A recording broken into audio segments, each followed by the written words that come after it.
지난 18일 강력한 우파 정치 평론가인 할터너의 보도에 따르면 중국 공산당 컴퓨터로부터 컴퓨터 해커들이 입수한 데이터베이스에서 중국 공산당 소속으로 알려진 20명 이상의 미국 주지사의 이름이 적혀 있는 것으로 알려져 충격을 주고 있습니다.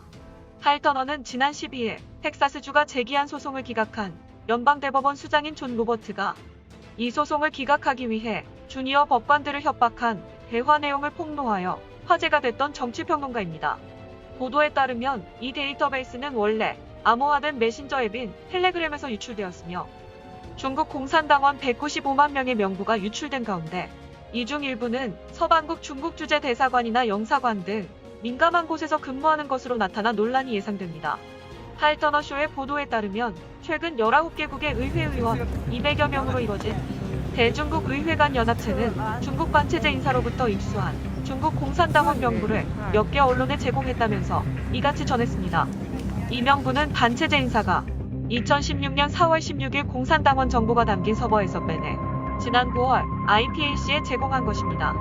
명부에는 195만 명 당원의 성명, 생년월일, 민족, 주소 및 전화번호 등 세부 정보들이 포함됐는데 이들은 7만 9천 개 이상의 당 지부에 소속되어 있었습니다. 중국 공산당의 총 회원은 현재 9,200만 명 이상이며 이들 중 약 10% 정도가 공산당원으로 안정을 누리게 됩니다. 중국 공산당원들은 미국, 호주, 영국의 일부 대기업뿐만 아니라 많은 영사관과 정부기관에도 침투하여 CCP가 세계 무대에서 우위를 점할 수 있는 민감한 정보를 입수하는 데 조력했습니다. 이 요원들은 궁극적으로 당과 시진핑에게 직접 연결됩니다. 중공의 침투 네트워크 방법은 대단히 흥미롭습니다. 그리고 중공의 요원들이 세계 곳곳에 얼마나 깊이 침투되어 있는지 알 수 있습니다. 지난 11월 3일 트럼프 대통령은 전통적으로 공화당 텃밭인 조지아주를 잃었습니다. 그리고 가장 큰 부정선거에 가담했다고 의혹을 받고 있는 조지아주 국무장관에게는 한 명의 형제가 있습니다.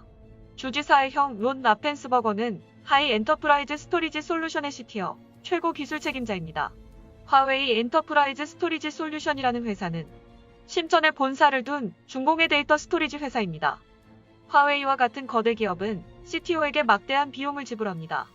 아마도 론 라펜스버거에게 지불된 돈의 일부는 어떤 국무장관에게로 갔을 것입니다. 할터너는 중공의 요청에 따라 두 형제 사이에 어떤 일이 벌어지고 있는지 누가 알겠느냐며 중공과 두 형제 사이의 커넥션에 대한 의혹을 제기했습니다. 11월 3일 선거를 한 달여 앞두고 도미니언에게 HSBC의 자회사를 통해 4억 달러를 지불했던 바로 그 중국 공산당이 차기 미국 대통령 선거를 위한 투표 소프트웨어를 업데이트할 수 있게 했을지도 모릅니다. 다른 곳에서는 다른 핵심 인물들이 CCP와 강한 연결고리를 가지고 있습니다. 현재 미시간 주의 선거 결과를 조사하려는 노력을 방해하고 있는 조슬린 벤슨 미시간 국무장관은 중국 국영 대학들과 관계를 발전시켰고 중국 공산당 소속 변호사들을 훈련시켰으며 심지어 시진핑 중국 총리의 모교에서 강연을 하기도 했습니다. 벤슨은 미시간주 디트로이트에 있는 웨인 로스쿨 학장으로 재직하면서 중국 공산당을 지원하는 일을 맡았습니다. 중공의 침투 노력은 방대했습니다. 명부에 포함된 일부 공산당원은 미국, 영국, 호주 등의 국가의 상하이 주재영사관에서 근무하는 것으로 확인됐습니다. 또 다른 일부 인원은 외국계 은행이나 보잉사 등 항공기 제조업체에서 근무하고 일부는 대학교 연구실에서 민감한 분야의 연구를 진행하고 있는 것으로 파악됐습니다. 특히 신종우한 바이러스 백신을 개발 중인 화이자나 아스트라제네카 등 다국적 제약업체에서는 총 123명의 당원이 고용됐습니다. 서방 언론들은 이들 공산당원들이 민감한 분야에 침투해서 중국 정부를 위해 스파이 행위를 할 수 있다고 우려하고 있습니다. 9,200만 명에 달하는 중국 공산당원들은 입당 시 당의 이익을 최우선 순위에 놓고 당을 위해 모든 것을 헌신할 준비가 돼 있다고 선서를 진행합니다. 할터너는 기사를 마무리하며 자, 이제 미국으로 돌아가자. 데이터베이스에서 지명된 것으로 알려진 주지사는 다음과 같습니다라며 명단과 사진을 업데이트했습니다. 애리조나 주지사 덕 듀시는 파웰이 현재 불법 투표 41만 장 연루 혐의로 덕 듀시 주지사와 주무장관을 상대로 소송을 제기한 상태입니다. 그 외에도 아칸소 주지사, 허친슨, 캘리포니아 주지사, 게리 뉴섬 포함 총 24명의 명단과 사진이 공개됐습니다. 할터너는 입수된 파일을 일부를 캡처하여 총 190만 명의 다른 이름들도 명단에 올라와 있으며 이 이름들은 여전히 분류되고 번역되고 있다고 알렸습니다. 올해 초 마이크 폼페오 미 국무장관은 전국 주지사협회 겨울회의에서 연설을 秩 했고 序坚定不移地 주지사들에게 沿着 중국의 中 표적이 国 되고 特 있다고 色社会主义 경고했습니다. 道路继续 그는 前进。 주지사들에게 중국은 미국과 우리 산업에 해를 끼치고 있으며 주지사들을 조종하여 미국을 희생시키면서 중국을 도울 수 있는 일을 하도록 하려고 한다고 말했습니다. 공산당은 미국에서 엄연한 불법입니다. 그것은 연방법에 의하여 금지되어 있습니다. 하이터너는 당신이 사는 주의 주지사 이름이 중공의 회원 목록에 올라와 있다면 이 문제에 대해 소란을 피우고 그들과 중공의 연관성이 무엇인지 집요하게 캐내야 한다. 예외는 없습니다라며 자신의 기사를 읽는 회원들에게 행동을 요구합니다. 미국에 망명 중인 중국의 한 역사학자는 공산당이 오늘날 미국 대학의 젊은이들을 사회주의 사상으로 오염시키고 공산주의 사상으로 유혹했다며 공산당은 이들 청년들을 유혹하고 정치인들에게 접근하여 온갖 수단으로 정부를 전복하도록 유도하고 있다고 밝혔습니다. 그는 미국인들이 이번 대선에서 사악한 세력의 수단을 똑똑히 보고 저지해야만 미국의 진정한 민주화 자유를 지킬 수 있다고 전했습니다. 시나온에는 이를 거대한 역사적 퇴행으로 지칭하며 이어 트럼프 대통령이 재선에 성공한 뒤 이를 철저히 저지하고 소위 말하는 정치꾼들을 대폭 물갈이해야 미국을 보호할 수 있을 것이라고 힘주어 말했습니다. 또한 중국 공산당이 세계 최대 범죄 조직이라고 지적한 시나온에는 유령을 완전히 없애버리려면 우선 중국 공산당부터 해결해야 한다. 이 세계 최대 범죄 집단을 처단해 지구와 인류에게 도사리고 있는 위협을 제거하면 세계는 건강하고 정상적인 방향으로 나아갈 수 있을 것이라고 말하며 트럼프의 재선을 기대했습니다. 이상으로 자유 포커스 뉴스를 마칩니다. 오늘도 역시 자유와 진실, 정의가 승리하길 기도합니다.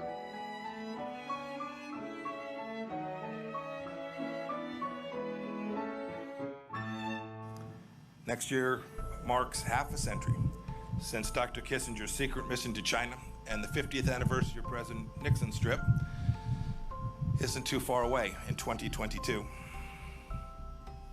You know, the world was much different then. We imagined engagement with China would produce a future with bright promise of comedy and cooperation. That if we want to have a free 21st century and not the Chinese century of which Xi Jinping dreams, the old paradigm of blind engagement with China simply won't get it done. We must not continue it, and we must not return to it. As President Trump has made very clear, we need a strategy that protects the American economy and indeed our way of life. The free world must triumph over this new tyranny. The truth is that our policies and those of other free nations resurrected China's failing economy only to see Beijing bite the international hands that were feeding it. We opened our arms to Chinese citizens only to see the Chinese Communist Party exploit our free and open society. China sent propagandists into our press conferences, our research centers, our high schools, our colleges, and even into our PTA meetings. We marginalized our friends in Taiwan, which later blossomed into a vigorous democracy. We gave the Chinese Communist Party and the regime itself special economic treatment, only to see the CCP insist on silence over its human rights abuses as the price of admission for Western companies entering China. Ambassador Bryant ticked off a few examples just the other day. Marriott, American Airlines, Delta, United all removed references to Taiwan from their corporate websites so as not to anger Beijing. In Hollywood, not too far from here, the epicenter of American creative freedom and self-appointed arbiters of social justice, self-censors even the most mildly unfavorable reference to China. This corporate acquiescence to the CCP happens all over the world too. People from all over the world still want to come to open societies. They come here to study. They come here to work. They come here to build a life for their families. They're not desperate to settle in China. It's time. It's great to be here today. The timing is perfect. It's time for free nations to act. Not every nation will approach China in the same way, nor should they. Every nation will have to come to its own understanding of how to protect its own sovereignty, how to protect its own economic prosperity, and how to protect its ideals from the tentacles of the Chinese Communist Party. But I call on every leader of every nation to start by doing what America has done, to simply insist on reciprocity, insist on transparency and accountability for the Chinese Communist Party. It's a cadre of rulers that are far from homogenous, and these simple and powerful standards will achieve a great deal. And if we don't act now, ultimately, the CCP will erode our freedoms and subvert the rules-based order that our societies have worked so hard to build. If we bend the knee now, our children's children may be at the mercy of the Chinese Communist Party, whose actions are the primary challenge today in the free world. General Secretary Xi is not destined to tyrannize inside and outside of China forever unless we allow it. So we can't face this challenge alone. Maybe it's time for a new grouping of like-minded nations, a new alliance of democracies. We have the tools. I know we can do it. Now we need the will.